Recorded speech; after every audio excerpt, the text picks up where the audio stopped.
Assalamualaikum warahmatullahi wabarakatuh.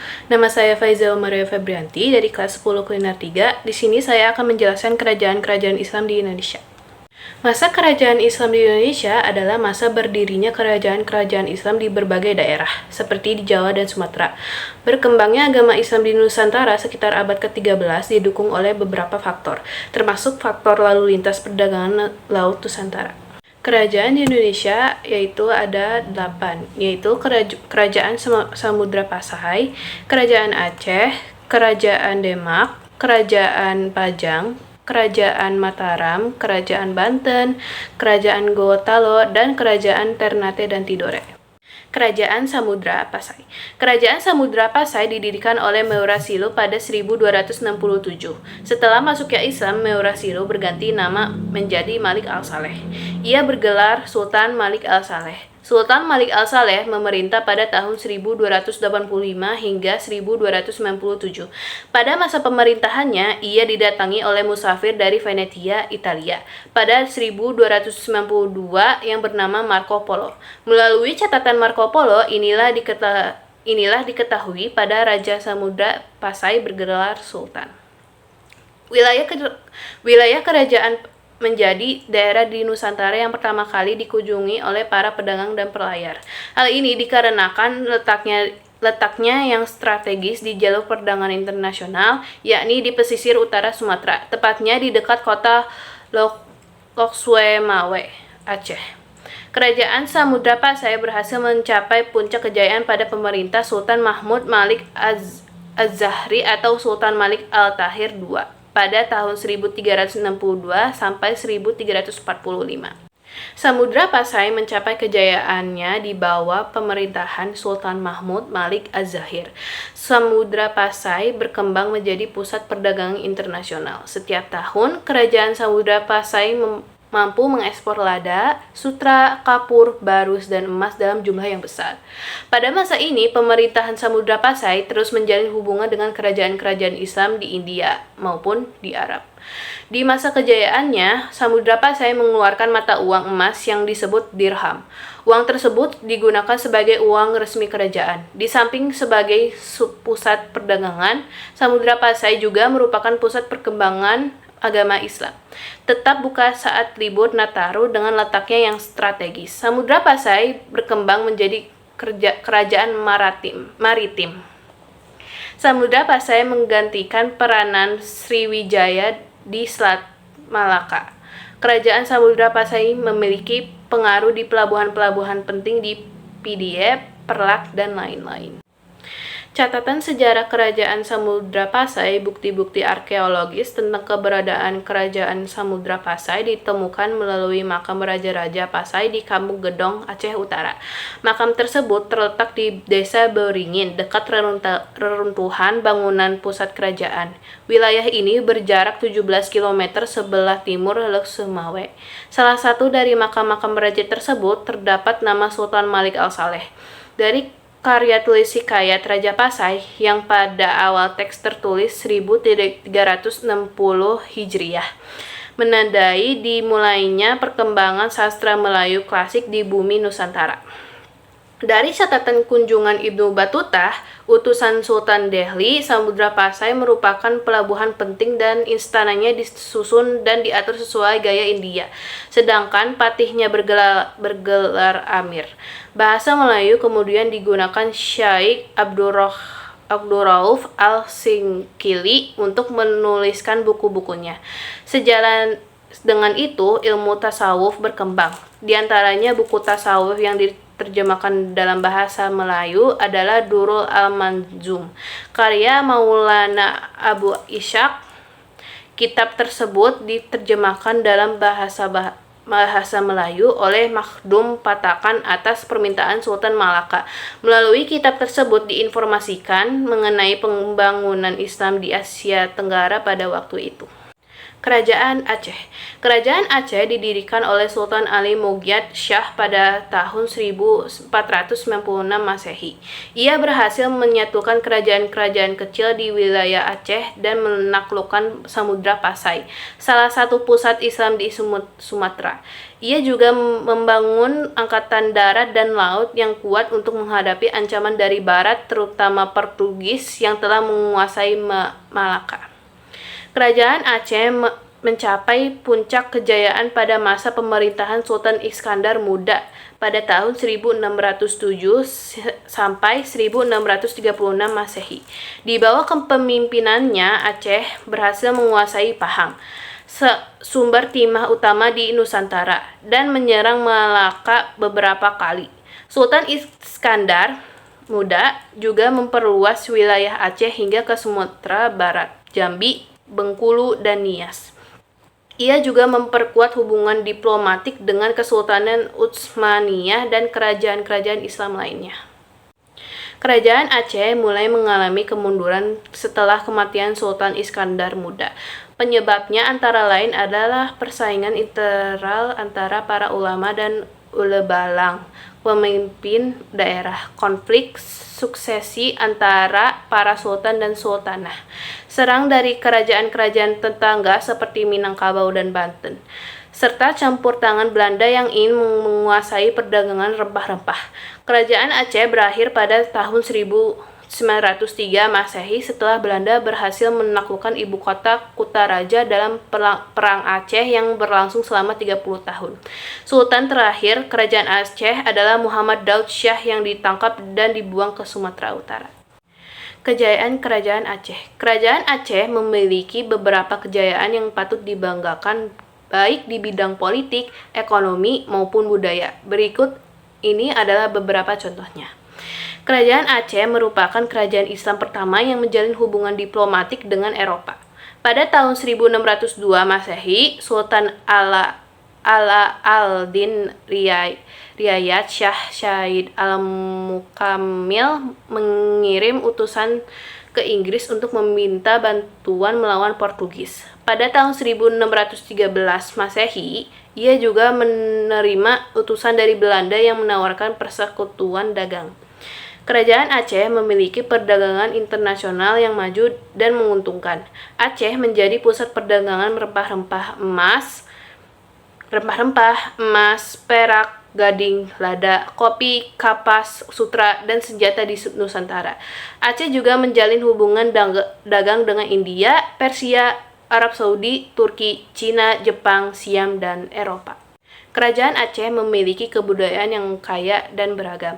Aceh dikenal sebagai pusat ilmu pengetahuan, sastra, seni, dan arsitektur Islam di Nusantara. Banyak ulama, sastrawan, seniman, dan arsitek yang berasal dari Aceh atau belajar dari Aceh. Beberapa karya budaya Aceh yang terkenal antara lain adalah Hikayat Aceh, Bustan Al-Salatin, Tuhfat Al-Nafis, Syair Perang Siak, Masjid Raya Batur Rahman, Makam Sultan Iskandar Muda, dan Rumoh Aceh. Kerajaan Demak. Kerajaan Demak adalah kerajaan Islam pertama di Pulau Jawa yang berdiri pada sekitar abad ke-15. Selain itu, Kerajaan Demak juga dikenal menjadi salah satu pusat persebaran agama Islam yang ada di Indonesia. Dalam hal penyebaran agama Islam, Kerajaan Demak dibantu oleh sosok Wali Songo. Letak Kerajaan Demak berada di Jawa Tengah, tepatnya di sebuah daerah yang bernama Bintoro. Sebelum menjadi sebuah kerajaan, wilayah Demak awalnya merupakan sebuah kadipaten yang menjadi bagian dari Kerajaan Majapahit. Kerajaan Demak didirikan oleh Raden Patah yang juga menjadi raja pertama di kerajaan tersebut. Raden Patah yang sebelumnya pergi meninggalkan Majapahit mendirikan Kerajaan Demak setelah memperoleh dukungan dari bupati yang berkuasa di sekitar wilayah Demak.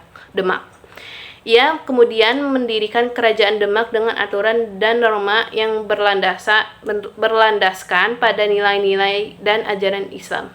Pada masa pemerintahan Raden Patah, wilayah kekuasaan Kerajaan Demak meliputi daerah Jepara, Tuban, Sedayu, Palembang, Jambi, dan beberapa di Kalimantan.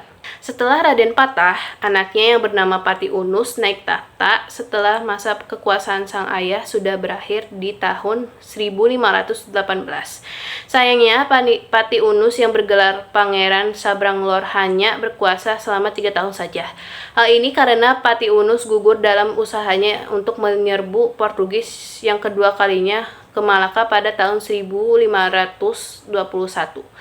Tahta Pati Unus kemudian diisi oleh Sultan Trenggana yang dikenal karena terlibat dalam pertempurannya merebut Sunda Kelapa di bawah pimpinan Fathahillah. Kejayaan Kerajaan Demak. Kerajaan Demak mencapai puncak kejayaan pada tahun 1521 hingga 1546 di bawah pemerintahan Sultan Trenggana. Di bawah kekuasaan Sultan Trenggana, kerajaan besar yang ada di Jawa seperti Kerajaan Madura, Blambangan, Mataram, dan Pajang berhasil dikuasai oleh Kerajaan Demak.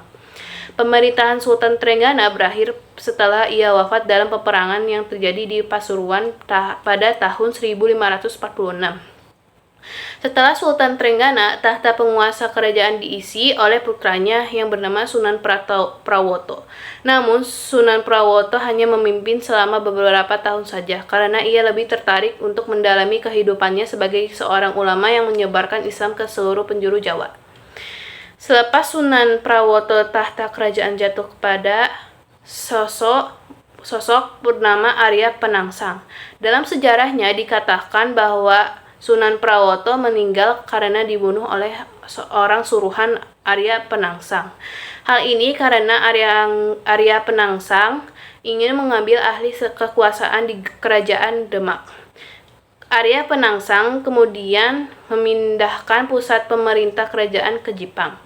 Berbagai konflik mulai muncul setelah tindakan itu dilakukan, terlebih setelah adanya pemindahan Kerajaan Demak ke Pajang pada tahun 1586 karena Sultan Hadiwijaya berhasil mengalahkan Arya Penangsang. Pada masa itu pula, Kerajaan Demak berakhir atau runtuh dan jatuh ke tangan Sultan Hadiwijaya atau Jaka Tingkir, pendiri Kerajaan Pajang. Kerajaan Pajang. Kerajaan Pajang adalah salah satu kerajaan bercorak Islam di Pulau Jawa. Sebuah kerajaan yang terletak di daerah Kartasura, Surakarta, Jawa Tengah yang merupakan kelanjutan dari Kerajaan Demak. Kerajaan Pajang didirikan oleh Jaka Tingkir atau Mas Karebet pada 1568 Masehi. Jaka Tingkir kemudian bergelar Sultan Hadiwijaya. Titik awal berdirinya Kerajaan Pajang berasal dari desa Pengging di lereng Gunung Merapi. Jaka Tingkir adalah menantu Sultan Trenggono yang diberi kekuasaan di Pajang sebagai adipati. Pajang awalnya merupakan daerah bawahan Kerajaan Demak. Ketika Kerajaan Demak runtuh, Jaka Tingkir menyingkirkan rajanya Arya Penangsang dan memindahkan pusat pemerintah dari Demak ke Pajang. Langkahnya ini sebenarnya ditentang oleh Sunan Kudus. Pada awal berdirinya atau pada tahun 1568 bahwa wilayah Pajang yang terkait eksistensi Demak pada masa sebelumnya hanya meliputi sebagian Jawa Tengah. Hal ini disebabkan karena negeri-negeri Jawa Timur banyak yang melepaskan diri sejak kematian Sultan Trenggana. Pada tahun 1568, Adiwijaya dan para adipati Jawa Timur dipertemukan di Giri Kedaton oleh Sunan Prapen. Dalam kesempatan itu, para adipati sepakat mengakui kedaulatan Pajang di atas negeri-negeri Jawa Timur. Sebagai tanda ikatan politik, Panji Wiryakrama dari Surabaya, pemimpin persekutuan Adipati Jawa Timur, dinikahkan dengan putri Adiwijaya. Negeri kuat lainnya, yaitu Madura, juga berhasil ditundukkan Pajang. Pemimpinnya yang bernama Raden Pranatu alias Panembahan Lemah Duwu juga diambil sebagai menantu Adiwijaya.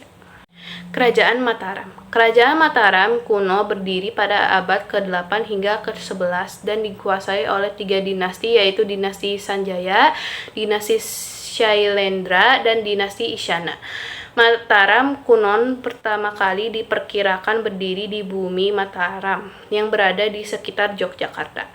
Berdasarkan periode kepemimpinannya, lokasi ibu kota awalnya berada di Jawa Tengah ketika dinasti Sanjaya dan dinasti Shailendra berkuasa. Pada masa kepemimpinan dinasti Sanjaya, kerajaan Mataram kuno dengan corak Hindu memiliki pengaruh yang luar. Setelah digantikan Rakai Panangkaran, mulai muncul perpecahan yang membuat kepemimpinan terbagi dua. Dinasti Sanjaya yang memimpin kerajaan Mataram kuno dengan corak Hindu berkuasa di Jawa Tengah bagian utara. Sementara dinasti Shailendra dengan kerajaan Mataram kuno dengan bercorak Buddha berkuasa di Jawa Tengah bagian selatan. Di bawah kekuasaan dinasti Shailendra, kerajaan Mataram kuno mencapai puncak kejayaan. Pada masa kepemimpinan Sri Dharmatuga, wilayah kekuasaan meluas hingga semenanjung Malaka. Penggantinya Shailendra juga berhasil mengalahkan Chenla di Kamboja. Tak hanya kekuasaan, namun kebudayaan juga berkembang, termasuk membangun Candi Borobudur pada masa kepemimpinannya Samarantungga. Kedua dinasti ini bersatu kembali melalui pernikahan Rangkai Pikata dan Pramodawardhani. Sementara pada masa pemerintahan dinasti Isyana oleh Pu Sindok ibu kota kerajaan bergeser ke Jawa Timur. Ada beberapa faktor disebut mengaruhi kepindahan ini, antara lain meletusnya Gunung Merapi, perebutan kekuasaan, keserangan kerajaan Sriwijaya, hingga tidak adanya pelabuhan hingga ekonomi sulit berkembang. Peninggalan sejarah kerajaan Mataram kuno. Berikut adalah daftar beberapa peninggalan sejarah kerajaan Mataram kuno, yaitu Prastasi Canggal, Prastasi Kalasan, Prastasi Balitung, Prastasi Kurak, Candi Gedong Songo, Candi Borobudur, Candi Mendut, Candi Palosan, Candi Prambanan. Kerajaan Banten. Kesultanan Banten merupakan kerajaan Islam yang pernah berdiri dan berjaya di ujung barat Pulau Jawa, yaitu di Provinsi Banten saat ini. Kesultanan Banten didirikan pada abad ke-16 Masehi oleh Sunan Gunung Jati atau Syarif Hidayatullah. Meski sang Sunan tidak pernah menjadi raja di sana, raja pertama Kesultanan Banten adalah Sultana Maulana Hasanuddin pada tahun 1552 hingga 1570 Masehi, yang juga putra Sunan Gunung Jati. Adapun raja terbesar Kesultanan Banten adalah Sultan Ageng Tirtayasa yang berkuasa pada periode 1651 hingga 1683 Masehi. Kesultanan Banten berdiri sebagai manifestasi dari penyebaran Islam dan kemenangan pasukan Demak pengusir Portugis dari Sunda Kelapa. Sebelum menjadi daerah Islam, Banten merupakan bagian dari kerajaan Pajajaran. Dalam catatan sejarah disebutkan Pajajaran menjalin kerjasama dengan Portugis yang saat itu sudah berkuasa di Malaya.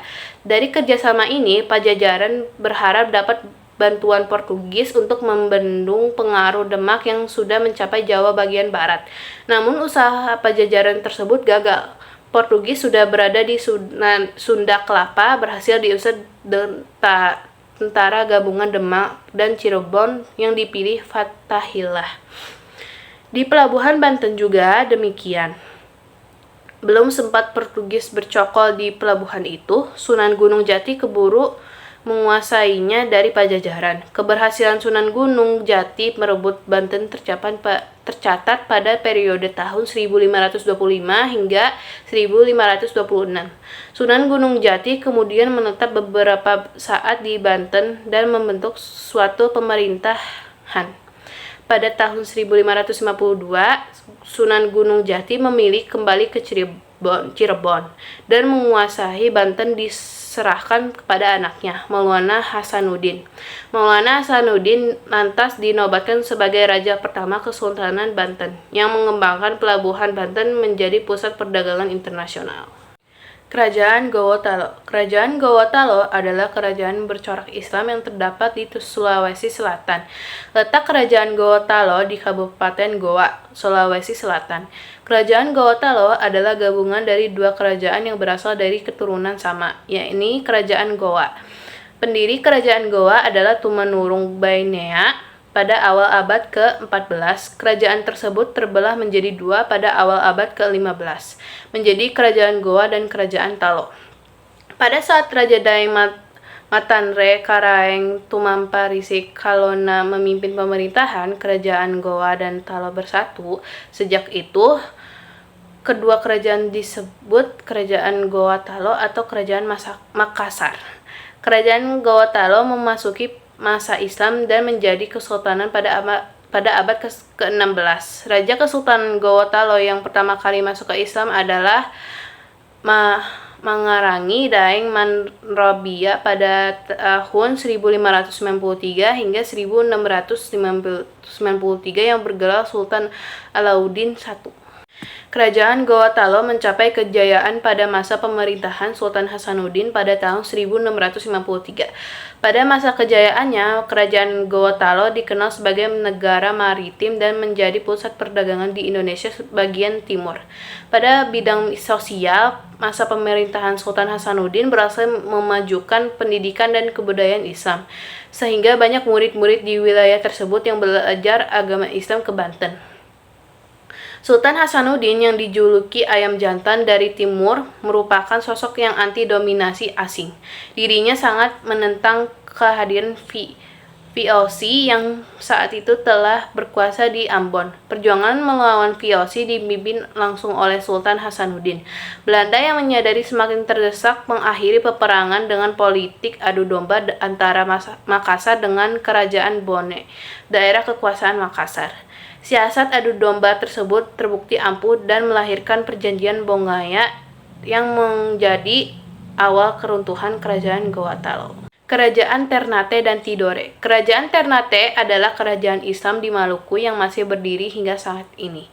Ketika didirikan oleh Bab Masyur Malomo pada tahun 1257 Masehi, kesultanan yang dulunya bernama Kerajaan Gapi ini belum bercorak Islam. Agama Islam mulai menyebar di Ternate pada abad ke-14 dan keluarga kerajaan baru memeluk Islam pada masa pemerintahan Raja Marhum pada tahun 1432 hingga 1486 Masehi. Dalam perkembangannya, Kerajaan Ternate mencapai puncak kejayaan ketika diperintahkan oleh Sultan Babullah pada tahun 1570 hingga 1583 Masehi. Selain berhasil memperluas wilayah kekuasaan kerajaan, memperkuat angkatan militer dan memajukan perdagangan, Sultan Babullah juga gigih melakukan perlawanan terhadap Portugis. Meski sempat jatuh ke tangan VOC, Kerajaan Ternate masih ada hingga saat ini. Sultan Ternate sekarang bernama Sultan Hidayatullah Shah bin Mudaffar Shah yang dinobatkan pada 18 Desember 2021. Sejarah berdirinya Kerajaan Ternate bermula dari keberadaan 4 kampung yang masing-masing dikepalai oleh seorang kepala marga atau disebut momole. 4 kampung tersebut kemudian sepakat membentuk kerajaan. Tetapi kala itu raja dan rakyatnya belum diketahui agamanya. Sejak zaman dulu, Ternate dikenal sebagai penghasil rempah-rempah, sehingga penduduknya telah berhubungan dengan para pedagang dari Arab, Melayu, ataupun Cina. Seiring ramainya aktivitas perdagangan, ancaman dari para perampok pun semakin meresahkan. Setelah dilakukan musyawarah, para momole sepakat menunjuk Momole Ciko sebagai Kolano atau raja mereka.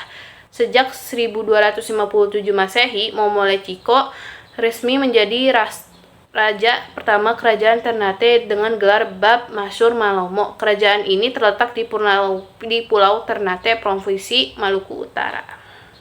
Agama Islam mulai tersebar di Ternate pada abad ke-14, sedangkan keluarga kerajaan baru secara resmi memeluk Islam pada masa pemerintahan Kolano Marhum 1432 hingga 1486 Masehi.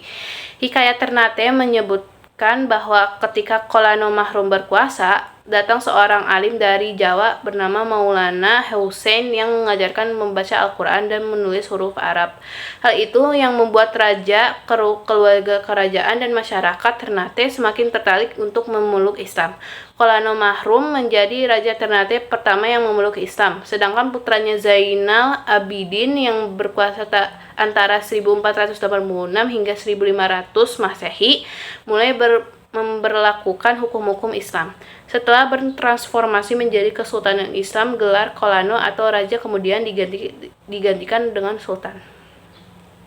Itu saja penjelasan dari saya. Mohon maaf bila ada salah kata. Terima kasih sudah menonton. Wassalamualaikum warahmatullahi wabarakatuh.